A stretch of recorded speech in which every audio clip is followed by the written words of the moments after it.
Assalamu alaikum students.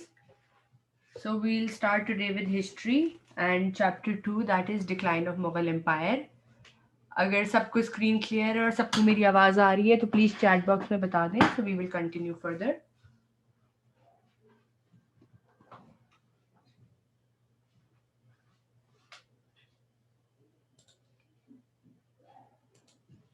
Okay.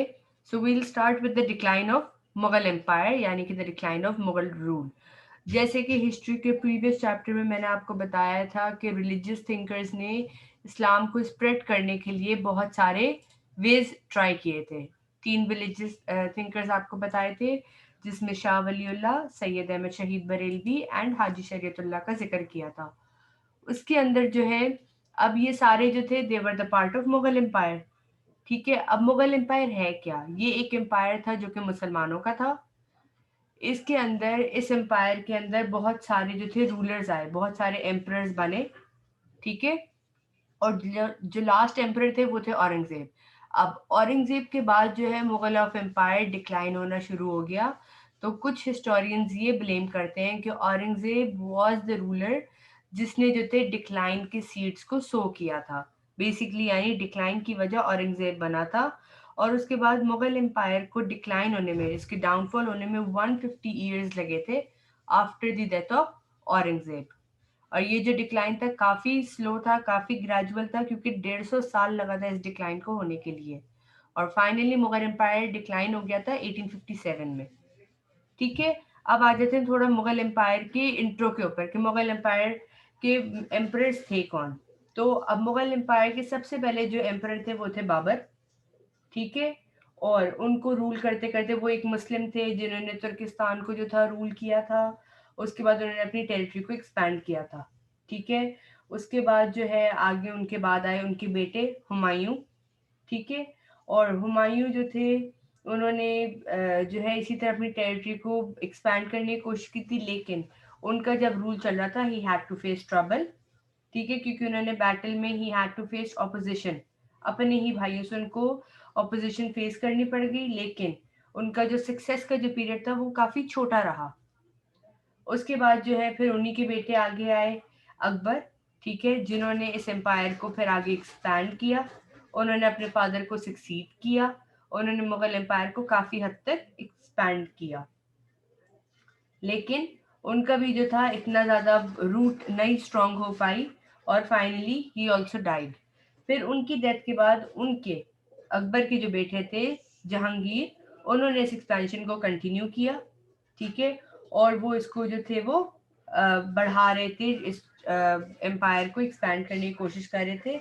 लेकिन उनको ये नहीं पता था कि ब्रिटिश जो है वो किसी तरह मुगल एम्पायर के ऊपर जो है वो कंट्रोल हासिल करना चाह रहा है.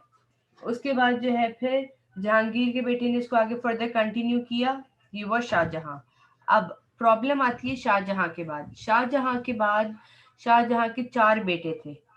ठीक है, और उसके अंदर आई सीरियस प्रॉब्लम, क्योंकि there was a succession dispute कि जो है औरंगजेब की डेथ के बाद इस एम्परर को कौन रूल करेगा. अब प्रॉब्लम ये थी, जो उनके 4 बेटे थे जैसे कि दारा शिकू, ठीक है, शाह शुजा, मुराद एंड औरंगजेब, इनके बीच में हो गई प्रॉब्लम रिगार्डिंग सक्सेशन. ठीक है, जिसकी वजह से उनके बीच में ही जो थे स्टार्टेड फाइटिंग, जिसकी वजह से जो है फाइनली कौन बन गए एम्परर? औरंगजेब बन गए. और औरंगजेब ने इनकी आर्मी को डिफीट करने के बाद ही took over himself as the emperor. ठीक है, जब शाहजहां की डेथ हो गई उसके बाद ही took over as the emperor. और एम्परर बनने के बाद he made his own policies. So we'll continue with the reasons of downfall.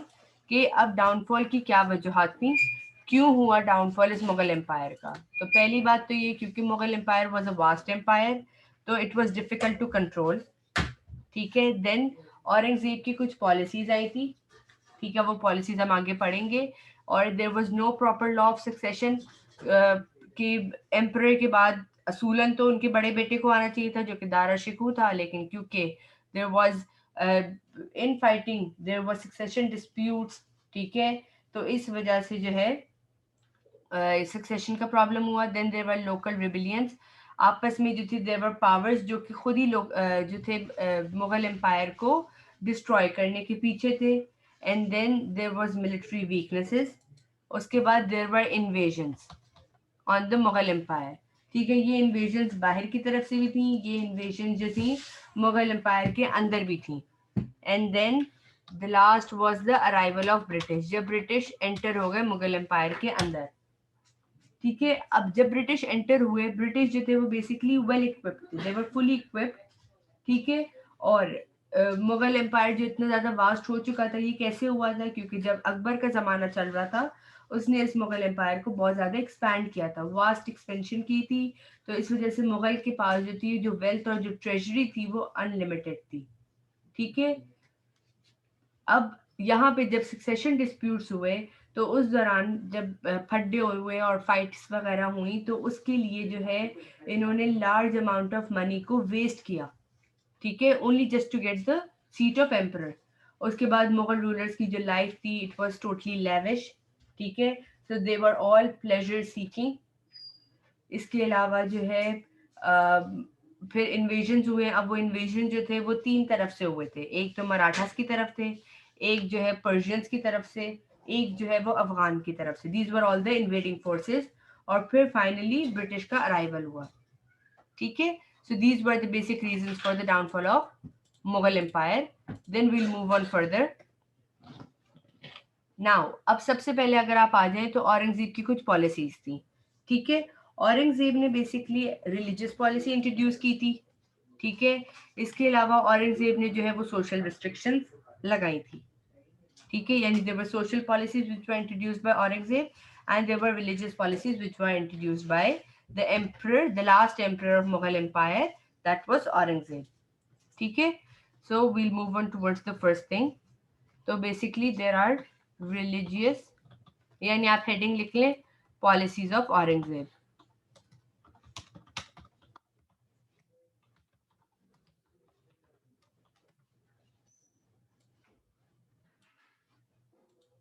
ठीक है, अगर यहाँ तक सबको क्लियर है तो प्लीज चार्ट में बता दें, so will move on further. उसके बाद औरंगजेब की पॉलिसीज में there were religious policies.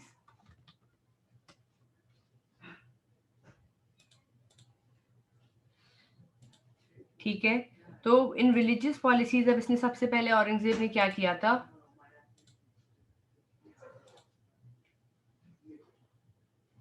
He demolished the temples and broke the idols. ठीक है, he demolished, so there was demolishing of temples and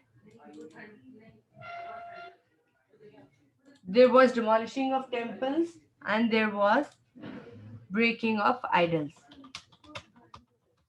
ठीक है, इसके अलावा mosques were built at the sites of different temples. अब ये basically ये क्यों किया था औरंगजेब ने? क्योंकि ही टोल्ड कि ये क्योंकि एक मुसलमानों का एम्पायर है, तो he wanted to basically destroy other religion. क्योंकि वो जो हिस्टोरियंस ने जो ऊपर कहा है ना, ब्लेम किया औरंगजेब को कि he was the one for sowing the seeds of decline, इसकी वजह ये थी क्योंकि he try to destroy other religion. ठीक है, एंड ही वाज इनटॉलरेंट। ठीक है, ही वाज नॉट, उसका जो एटीट्यूड था टुवर्ड्स रिलीजन, उसका सब ये था कि मुस्लिम एम्पायर है तो सब मुस्लिम्स का रिलीजन फॉलो होना चाहिए। तो he demolished all the other types of religion. इसके अलावा इसने क्या किया? Imposed jizya tax on the Hindus. ठीक है, यानी कि on the non Muslims basically. तो you can mention on the non Muslims. ठीक है, अच्छा, अकबर पहले क्या कर चुके थे? उन्होंने इसको डिमोलिश किया था पहले। Akbar had demolish this tax, जो कि इन्होंने दोबारा लगा दिया था। Akbar had demolished this tax on the Hindus, but Aurangzeb again levied this tax. ठीक है, और ये जो जिजिया टैक्स है बेसिकली था क्या? ये जो टैक्स लगाया गया था सिर्फ नॉन मुस्लिम्स पे लगाया गया था, तो इस वजह से नॉन मुस्लिम जो थे वो इस टैक्स से ऑफेंड हो गए थे। ठीक है, it was a tax imposed on non-Muslims only, so they got offended। ठीक है, उसके बाद फिर इसने क्या किया था, थर्ड चीज, he made discriminatory toll fare। ठीक है, अब ये डिस्क्रिमिनेटरी टोल फेयर बेसिकली था क्या, जो हिंदू ट्रेडर्स थे, ठीक है, जो हिंदू ट्रेडर्स थे उनको जो था कहा गया था कि उन्होंने जो है वो टोल टैक्स पे करना है 5% का। ठीक है, which was against half of it which was paid by the Muslim traders, यानी मुस्लिम ट्रेडर्स के हाफ से ज्यादा जो था वो हिंदुओं को पे करना था, और बाद में मुस्लिम ट्रेडर्स को इससे एग्जेम्प्ट कर दिया था कि मुस्लिम ट्रेडर्स को पे नहीं करना था। This was again a discrimination. ठीक है, इस डिस्क्रिमिनेशन की वजह से जो है ये इशू आया था।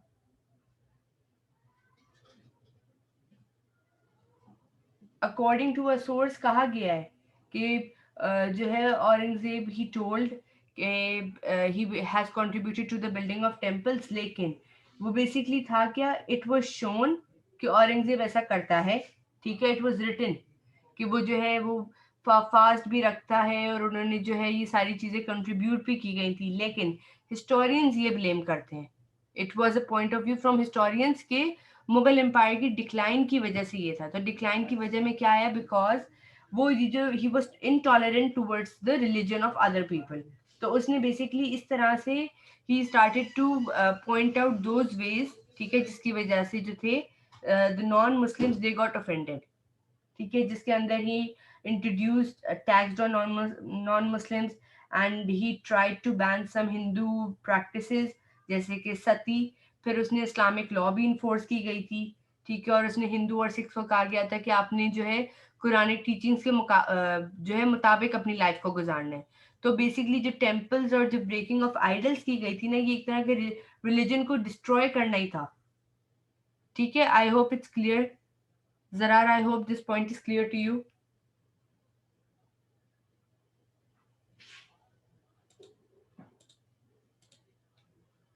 उसके बाद we'll move on further. Okay. So we'll move on further. जो discriminatory toll fare था उसमें हिंदू traders को जो था they were required to pay a toll tax. Pay a toll tax of 5% as against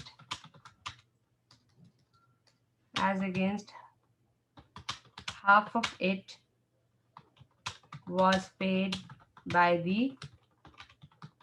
Muslim traders। ठीक है, फिर later on Muslims को इससे एग्जेम्प्ट कर दिया था। Muslim traders were totally exempted from tax। ठीक है, then he made restrictions on what, restrictions on Hindu educational institutions।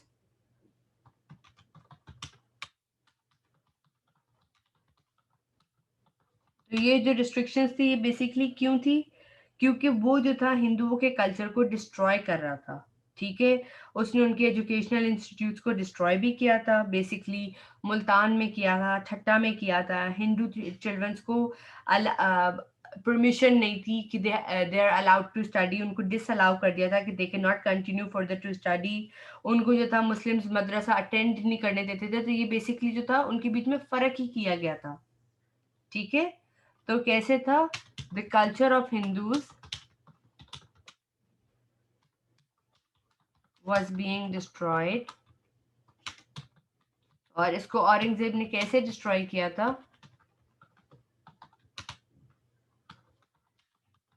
destroyed their educational institutes at Multan and Thatta, where the Hindu children they were not allowed, were disallowed to study, and then they were not allowed to attend the Muslims madrasa। ठीक है, इसके अलावा जो है फिर अब औरंगजेब ने क्या किया था, इसके टैक्सेशन के इसने किए थे, उसके बाद जो है फिर he spend huge amount of money on building luxurious palaces, ठीक है, क्योंकि उसने अपने टाइम पीरियड में क्या रखा था, एक्स्ट्रावेगेंसी बहुत ज्यादा थी, because they were basically having their time in pleasure seeking, ठीक है। तो these were some of his religious policies. अब जो उसकी सोशल पॉलिसीज थी वो बेसिकली क्या थी, सोशल पॉलिसीज बेसिकली इंक्लूडेड,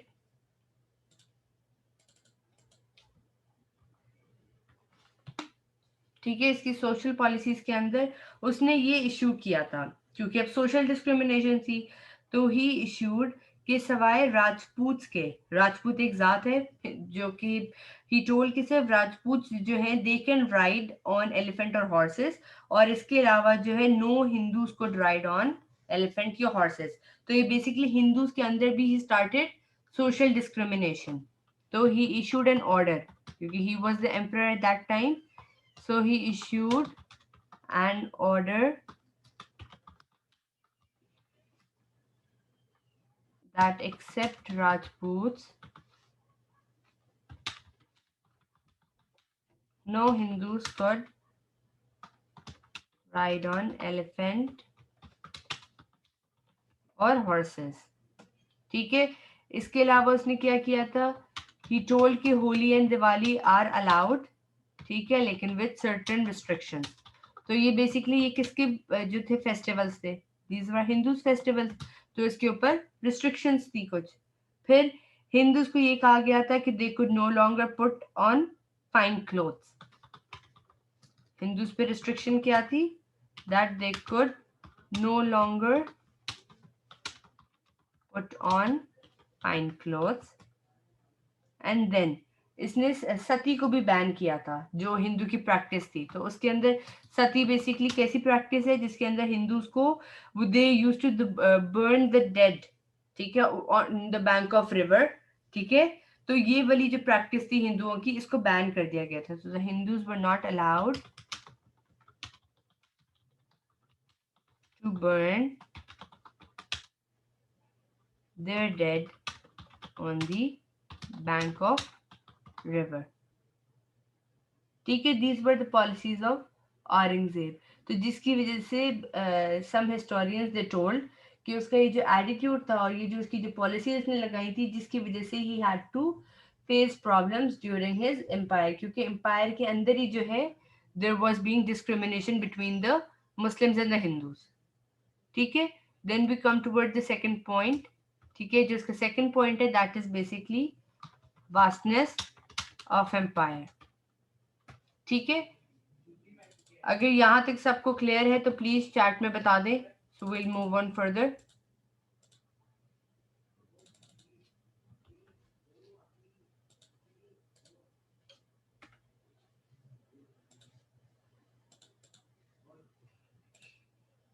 ठीक है, देन अब मुगल एम्पायर, क्योंकि it was a vast empire, तो मुगल एम्पायर के अंदर जो है जब औरंगजेब का जमाना आया तो उस टाइम मुगल एम्पायर जो था वो ऑलरेडी अपनी पीक के ऊपर था, क्योंकि it was already been expanded और वो बहुत ही बड़ा एम्पायर बन चुका था, it was a vast empire at that time, ठीक है। और वो कहाँ से कहाँ तक पहुंच चुका था, it had already spread from Afghanistan to Assam and from Kashmir to Mysore, ठीक है। तो the Mughal empire was on its peak. The Mughal Empire was on its peak during the rule of Aurangzeb, during the reign of Aurangzeb, and then it spread from Afghanistan to Assam and from Kashmir to Mysore, ठीक है। तो इस वजह से it was very difficult to manage the empire smoothly. It was difficult to manage the empire smoothly, ठीक है। अच्छा, क्यों प्रॉब्लम्स थी, क्योंकि there were basically administrative problems, there was difficulty in transport and communication and the situation was getting worse, ठीक है, government जो rule कर रही थी उस टाइम मुगल एम्पायर को, दैट वाज इनफेक्टिव। तो इसकी वजह से Mughal empire started having the decline. ठीक है, क्योंकि जो मुगल एम्पायर था it had started to weaken up और डिवाइड हो गया था। ठीक है, क्योंकि द सन्स, जो उसके शाहजहां के जो 4 बेटे थे, they were basically fighting over the throne, तो इस वजह से इट वाज डिफिकल्ट। तो there were many administrative problems where the transport and the communication became difficult, so the situation got worsened. And then the government was ineffective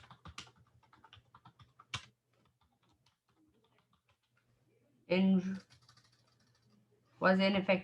ruling the empire. This led to the downfall of Mughal empire. ठीक है, basically CI में आपके पास सवाल आता है कि what were the reasons which led to the downfall of Mughal empire. ठीक है, उसके बाद ये आता है कि अमंग ऑल द रीजंस, जो आपको ऊपर अभी बताए थे ये सारे रीजंस, ये वाले, among all the reasons which was the main reason for the downfall of Mughal empire. तो बेसिकली जो इसका मेन रीजन था that was basically arrival of British. ठीक है, वो भी आप आगे पढ़ेंगे कि क्यों था अराइवल ऑफ ब्रिटिश। वो इस वजह से था क्योंकि ब्रिटिश जो था इट वॉज वेल इक्विप्ड। ठीक है, तो इस वजह से जो था ब्रिटिश की अराइवल जो थी it led to the downfall of Mughal empire. ठीक है, then we'll move on further. After vastness of empire, then there was no law of succession, यानी कि in other words you can say कि there was succession disputes. ठीक है, तो what were the succession disputes?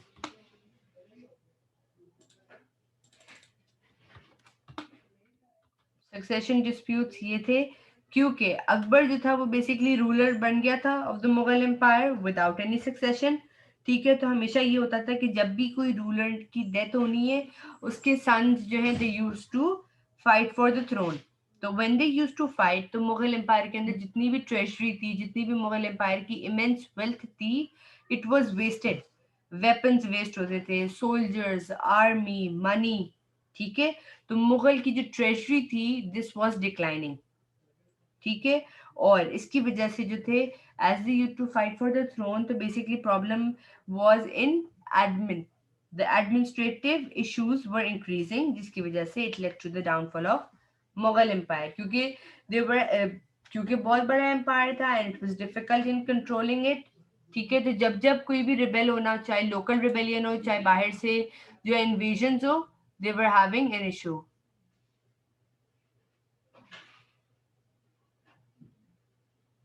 जी, ये वाला जो point है कि Mughal empire they sign treaty with the British. ठीक है, इसमें ये होगा they help out the British, they basically help the British. ठीक है, क्योंकि they all the people of the Mughal empire they were not united, they were disunited, और basically they were for their own pleasure, वो अपने खुद की जो थे प्लेजर के लिए, अपने खुद की जो है अपने रूल को आगे एक्सपैंड करने के लिए they wanted, they joined hand with the British, और उन्होंने ब्रिटिश को, तो क्योंकि दे वर गेटिंग ब्राइब्ड। ठीक है, तो in order just to get their rule, ठीक है, they join hand with the British, जिसकी वजह से when British saw that the people of Mughal empire their disunited, इनके अंदर डिसयूनिटी आ गई है, और दूसरा मुगल एम्पायर जो है इट्स डिक्लाइनिंग, तो व्हेन दे सॉ कि this Mughal empire has immense wealth, so they British they came to India and they captured it. और दूसरी तरफ ब्रिटिश क्योंकि वेल प्लान थे, वेल इक्विप्ड थे, और मुगल जो थे they were in a weaker position, so the British they easily captured the Mughal Empire and they entered the Mughal Empire easily. ठीक है, Asna, is this point clear?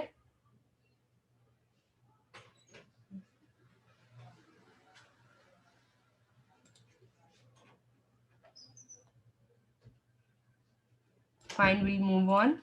तो अब as I was on the point there was no law of succession, तो इसकी वजह ये थी क्योंकि Akbar he became the ruler without any succession. ठीक है, और जब भी किसी रूलर की डेथ होनी, whenever a ruler died, तो his sons always used to fight for the throne.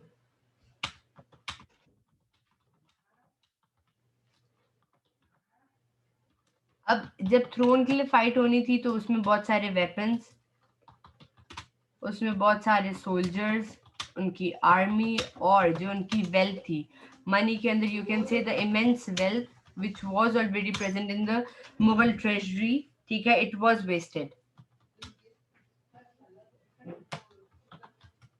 ठीक है, तो जिसकी वजह से क्या हुआ, the Mughal treasury was declining, ठीक है, and the administrative issues they were increasing, which led to the downfall, ठीक है, which led to the downfall of Mughal empire. इसका मतलब है if you look at this point, तो इन द फर्स्ट एरिया जहां आप देख रहे हैं वास्टनेस ऑफ एम्पायर, इसके अंदर आप देखेंगे कि एम्पायर की जो एडमिनिस्ट्रेटिव थी दिस वाज डिफिकल्ट। ठीक है, उसको एडमिनिस्टर करना बहुत मुश्किल हो गया था। एम्परर्स को पता नहीं था कि एम्पायर के किस हिस्से में क्या हो रहा है, क्योंकि जो एम्पायर था वो अफगानिस्तान से असम और कश्मीर से मैसूर जो था वो एक्सपैंड हो चुका था, स्प्रेड हो चुका था। ठीक है, तो प्रॉब्लम्स तो रही, ठीक है, रिबेलियंस भी हुई, तो इस वजह से एम्परर्स जो थे वो डिसिसिव एक्शन नहीं ले पाए इन रिबेल्स को खत्म करने के लिए। ठीक है, और दूसरी तरफ अगर आप देखें तो लॉ ऑफ सक्सेशन के अंदर, क्योंकि द पीपल, ठीक है, दे जस्ट वेस्टेड मनी, ठीक है, और सक्सेशन डिस्प्यूट उनके अंदर होती रही, तो basically this led to the erosion of the empire. Empire जो है वो अंदर से खोखला हो रहा था, एम्पायर अंदर से वीक हो रहा था, तो इस वजह से एम्पायर का डाउनफॉल के ये रीजंस बने। ठीक है, and then if we move on towards the next region, तो वो बेसिकली है इनकी military weaknesses. How can you say military weaknesses, क्योंकि मिलिट्री के लिए अब जब आपस में इनके फड्डे होते थे, फाइट्स होती थी, तो in order to overcome the fight, अपने आप को जीतने के लिए, they use to basically use the army.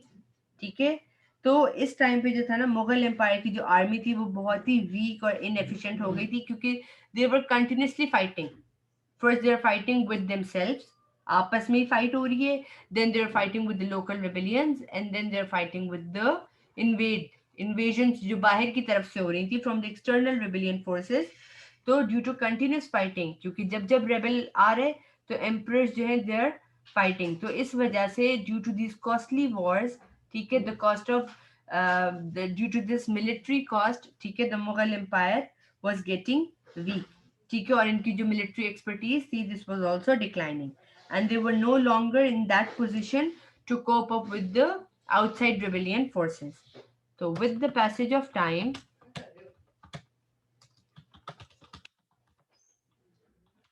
the Mughal army had become weak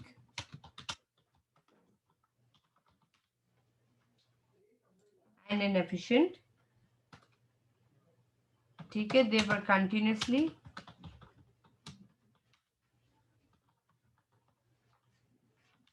fighting the battles, and the long rule over India, the long rule over India made them believe कि their successes will continue forever। ऐसा उनको feel हो गया था कि now Mughal empire इतनी अर्से से चला आ रहा है तो हम लोग भी कर लेंगे, क्योंकि हम लोग हर बार जीत जो जाते हैं, आपस में फाइट करते थे, लेकिन एक वक्त आता है for fighting they need expense, they need cost, और जब उनकी कॉस्ट बिल्कुल एंड हो जाएगी, जब उनकी ट्रेजरी बिल्कुल एंड हो जाएगी, तो of course success for ever तो कंटिन्यू रहेगी नहीं। When they will no longer have well planning and well equipment with them left over, तो जाहिर सी बात है their success will not continue. ठीक है, लेकिन they believe, the Indian peoples living in the Mughal empire, the subcontinent, they believe, ठीक है,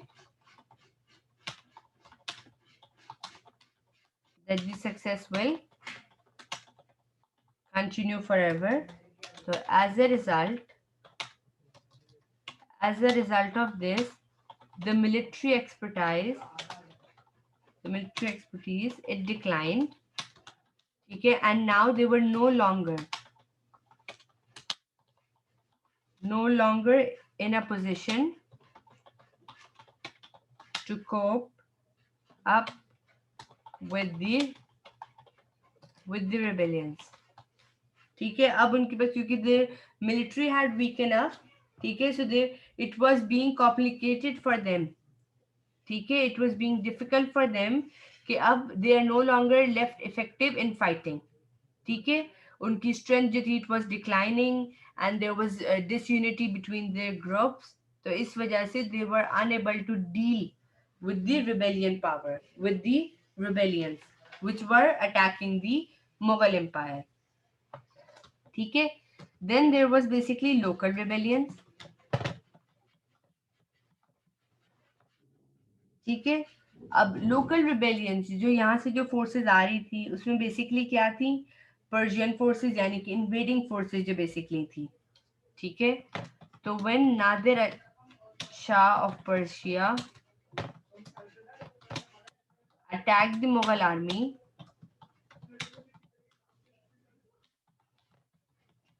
heavily, ठीक है, the Mughal empire या the Mughal emperors, ठीक है, they lacked the will and the potential to defend themselves. They could not manage to defend themselves, ठीक है. और क्योंकि there was discontent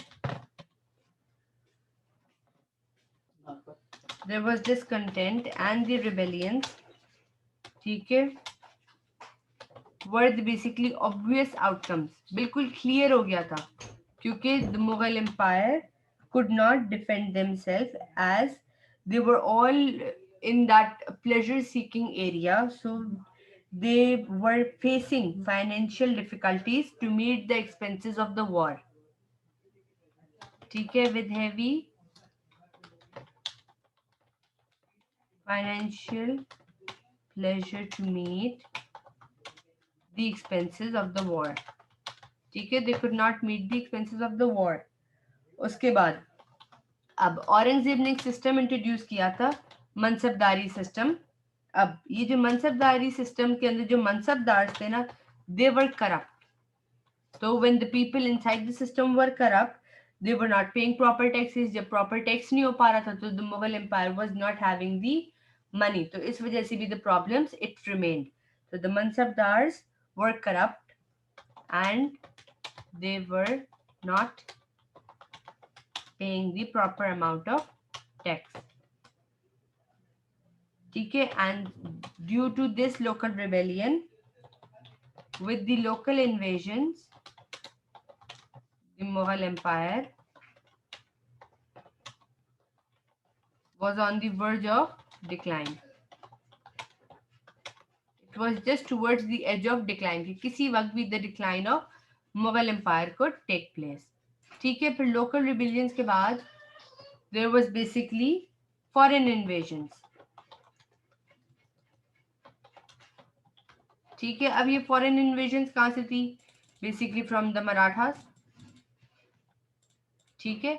this foreign invasion was from the Marathas, from the Afghans, ठीक है. तो अब मुगल एम्पायर के जो मेजर ओपोनेंट्स थे वो बेसिकली कौन थे, मराठास थे.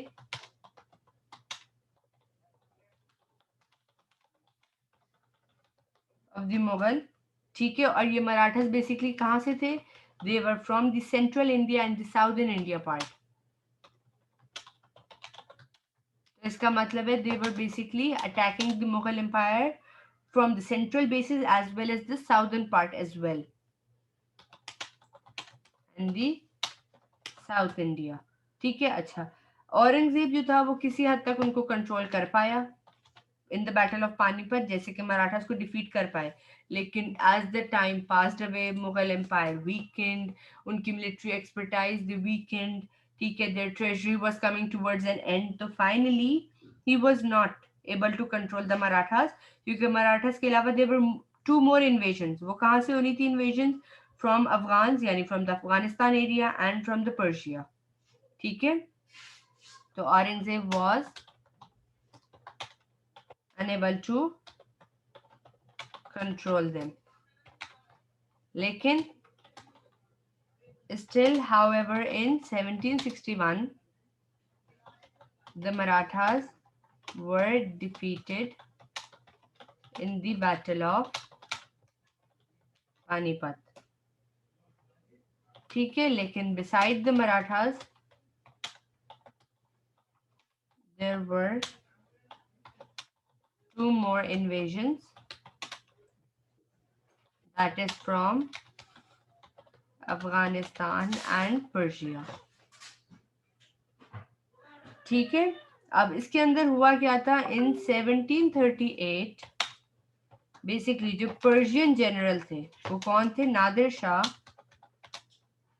ठीक है, ही इन्वेडेड दिल्ली, और दिल्ली क्या था, it was the capital of India. ठीक है, एंड लूटेड देयर वेल्थ. तो जाहिर सी बात है, जब वेल्थ ही लूट कर ली उनकी मेजर सिटी की, तो there was problem going on. तो यहाँ पे when they looted their wealth the Mughals they became bankrupt.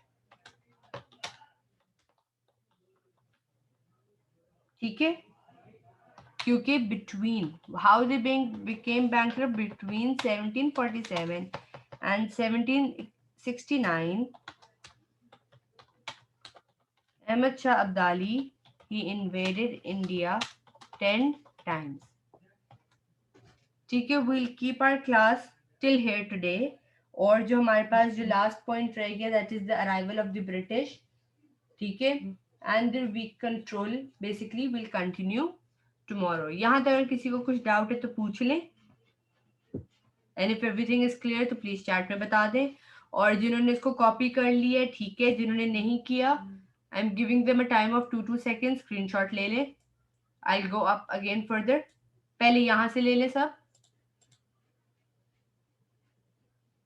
ठीक है, इस पेज का स्क्रीनशॉट ले लें सब जिन्होंने नहीं उतार पाए. Then I will move upwards, I will scroll upwards.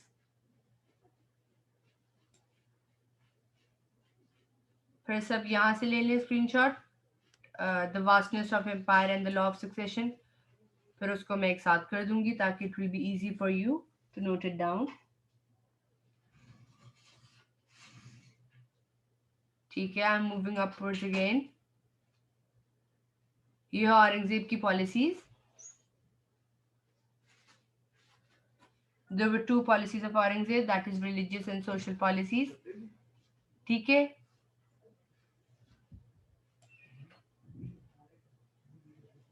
I am moving upwards. फिर the reasons for the downfall and the downfall of Mughal Empire.